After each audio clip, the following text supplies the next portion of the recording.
Halo semua, selamat datang di Dapur Gulapedia. Kali ini aku akan membuat kue yang tampilannya cantik, tapi modal bahan bakunya sendiri itu cukup ekonomis. Di mana per piecesnya sekitar 2.000 aja, kamu udah bisa mendapatkan cake yang super lembut dan creamy. Ini cocok banget untuk jadi ide sajian atau bahkan ide jualan terbaru. Jadi tunggu apa lagi? Cus kita buat. Pertama kita buat cake-nya dulu. Biar fluffy dan lembut, aku menggunakan base ala chiffon. Jadi pertama kita pisahkan dulu kuning dan putih telurnya, karena nanti kita akan mix keduanya secara terpisah. Untuk memisahkan kuning dan putih telurnya, pastikan putih telurnya bersih dari kuning telurnya ya teman-teman. Wadah putih telurnya juga pastikan bersih dari sisa air maupun lemak, agar ketika dikocok nanti, putih telurnya dapat mengembang dengan baik. Nah, selanjutnya si kuning telurnya kita campurkan dengan 80 gram susu cair, 80 gram minyak sayur, lalu diaduk rata semuanya. Nah, setelah tercampur rata kayak gini, selanjutnya bisa kita masukkan 80 gram terigu protein sedang, yang saranku diayak terlebih dahulu sebelum dimasukkan ke dalam adonannya, agar lebih mudah tercampur rata dan gak bergerindil. Nah, ini tinggal aduk rata menggunakan whisker.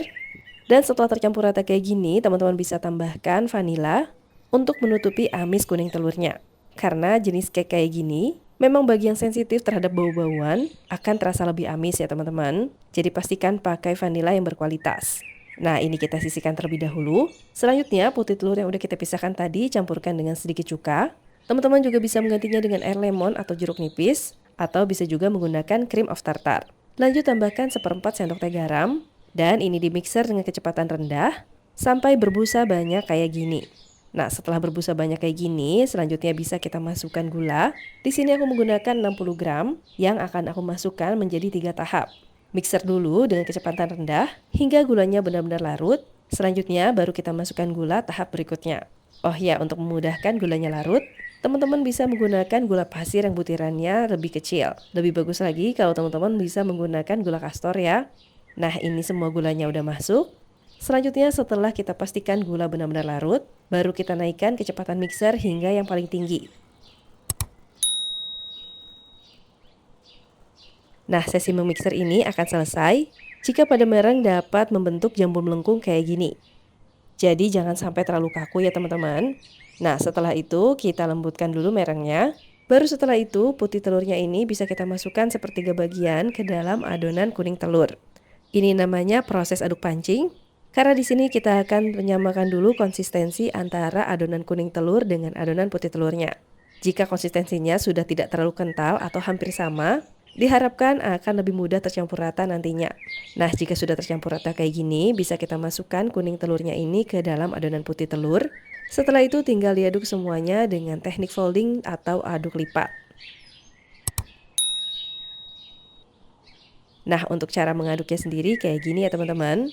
Jadi tangan kanan memegang whisker, sedangkan adonan kiri menggeser bowlnya.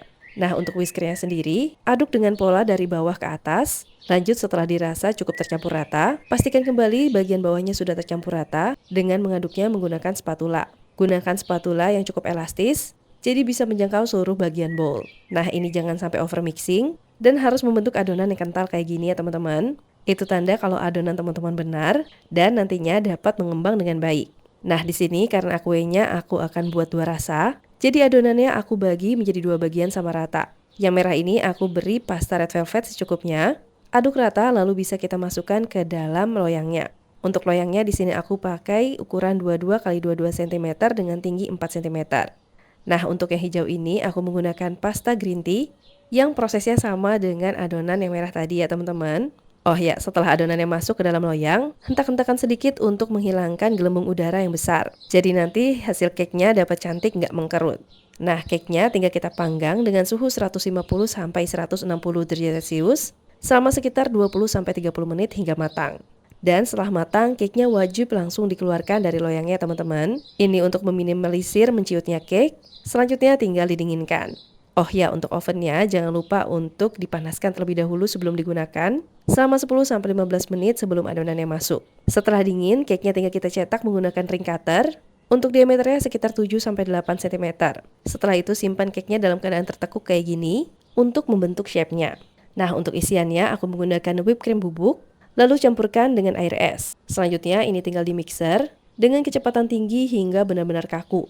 Oh ya, selain menggunakan whipped cream bubuk, teman-teman juga bisa menggunakan whipped cream cair dingin, tapi saranku gunakan yang non-dairy agar tidak mudah meleleh di suhu ruang. Nah, jika sudah cukup kaku, selanjutnya bisa kita masukkan ke dalam cake-nya. Semprotkan menggunakan spuit kayak gini ya teman-teman. Tenang aja, whipped cream-nya nggak bakal leleh dan dapat bertahan cukup lama di suhu ruang, asal nggak kepanasan ya teman-teman. Lebih amannya teman-teman bisa masukkan ke dalam chiller, atau bagi teman-teman yang ingin jualan tapi outdoor, bisa memasukkannya ke dalam cooler box. Dan ini dia hasilnya, cantik banget kan teman-teman? Apalagi ditambah buah-buahan atau permen maupun coklat, jadi makin menarik tampilannya.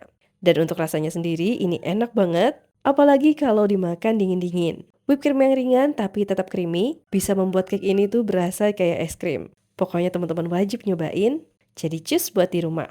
Terima kasih telah menonton, semoga bermanfaat.